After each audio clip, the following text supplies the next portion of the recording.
Hi, everyone. Thank you, thank you. Can you all hear me?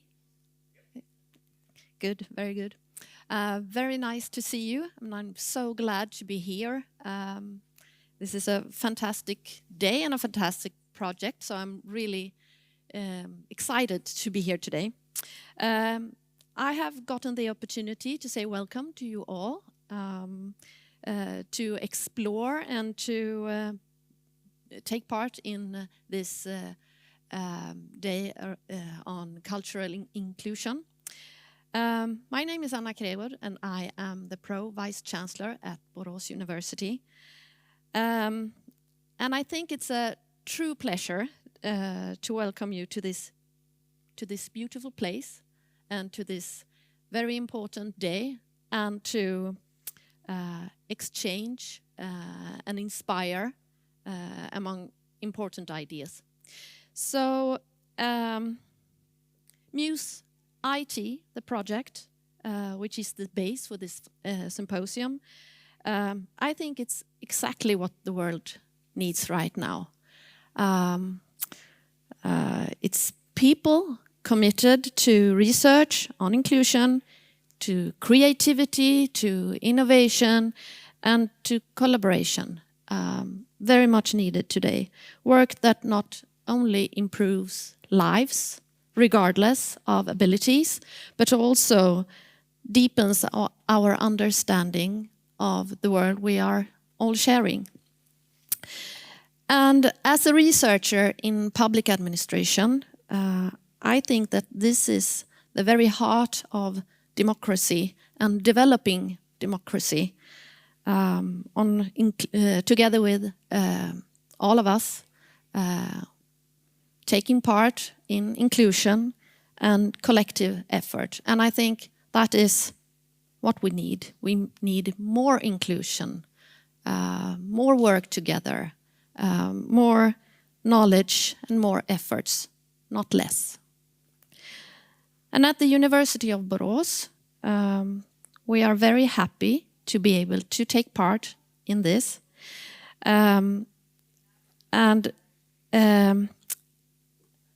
I first heard about this project, I was thinking that this is a very true match to our vision, the university's vision.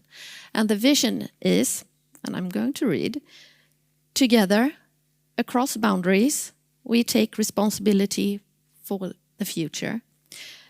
Through continually developing distinctive education and research, we make a difference. And that's what we all want. We want to make a difference.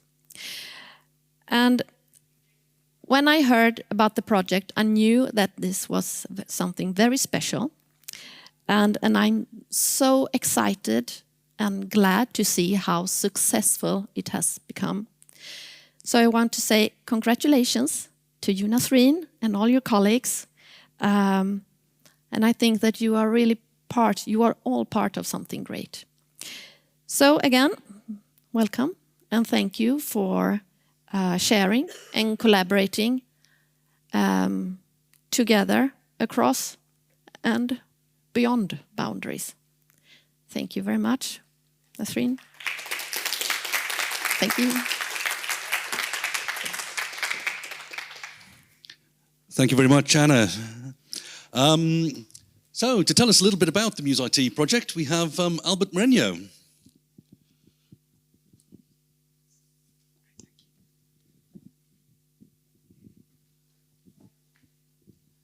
All right. Good morning, everybody. My name is Albert Meronio. I'm from King's College London, and I have the great pleasure and honor of introducing you to the MuseIT project. I think some of you have already heard this story if you were there yesterday for the first day of the symposium. So I'm going to try to spice it up and explain the same things but a bit differently, so that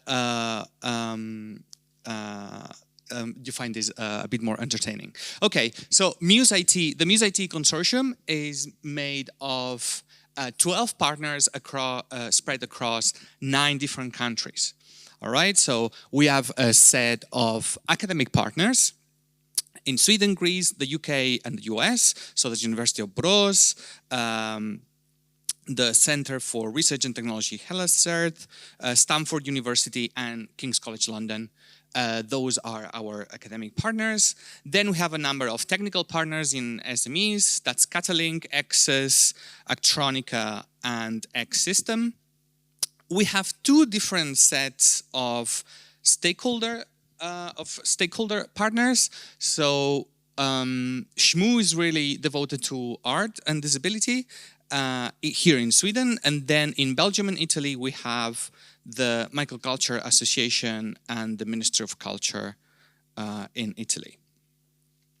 We also have data archiving and networking services at DANS in the Netherlands, with whom I had the great pleasure to work during my PhD days. Mostly in charge of the archiving part of the project, which you'll see in a second. All right, so what is MuseIT about? And what are the challenges that the project has been addressing over the last 3 years? So there is one first big important challenge, which is accessibility of cultural assets, right? So it's about developing multi-sensory, multimodal representations and alternative ways of expressing cultural heritage so that we can better enable the public regardless of any functional or sensory impairment, right? So essentially making these access more inclusive. We've seen these and we've done this in a number of different ways. So we used AI to come up with these alternative representations and multisensory representations to enable access to things like paintings for those who cannot see, or to music for those who cannot hear, and just coming up with surrogate representations that fulfill a similar purpose. We've also done this, for example, in this fantastic part of the project about sound to wear, right? So clothes that make sound. And this is this was a really interesting part of the project that you'll have the chance to try out today. Somewhat different has been the approach we've taken to using virtual reality to explore cultural heritage, just because virtual reality brings in these different options of interaction in virtual environments and allows for the consumption of those alternative representations.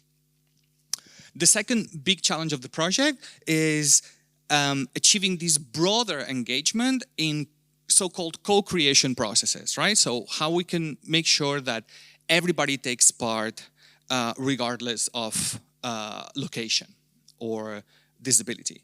And the idea here has been to achieve this through these remote, inclusive co-creation services, right? So we've had here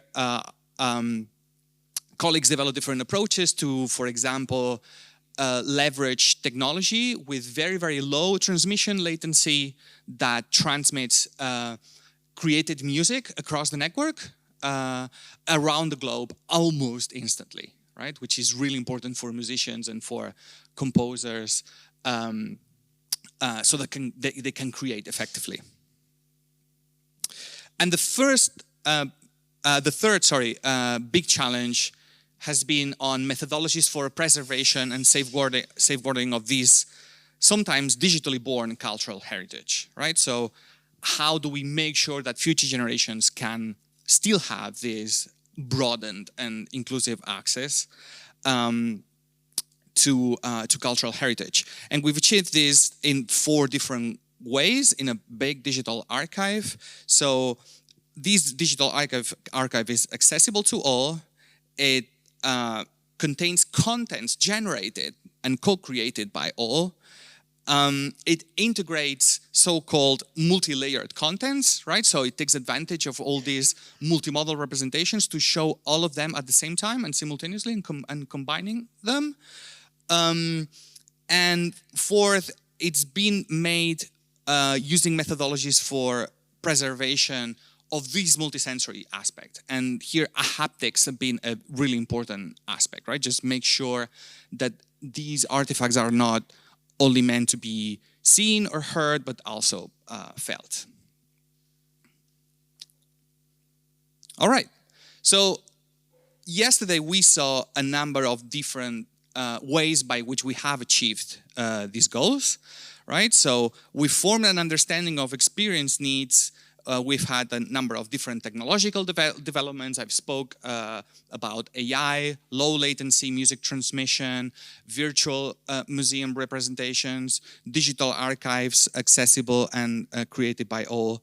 And these are just a number of examples of things that you will be able to experiment with today, right? So we have a different number of sites and demonstration tables, right? They're being set up as we speak. And then you will have a chance to try all these different things with multisensory representations, the virtual museum, the MuseIT app demo, the picture to notes demo, and the platform for remote co-performance, which will be happening later today. We've also achieved alternative representations and subjective interpretations. So it's very important to keep in mind this has been an ongoing topic through the project, right? So while we try to achieve these alternative expressions, subjectivity is an ongoing thing, right? So there's lots of subjective interpretations that go on when expressing cultural heritage in that way.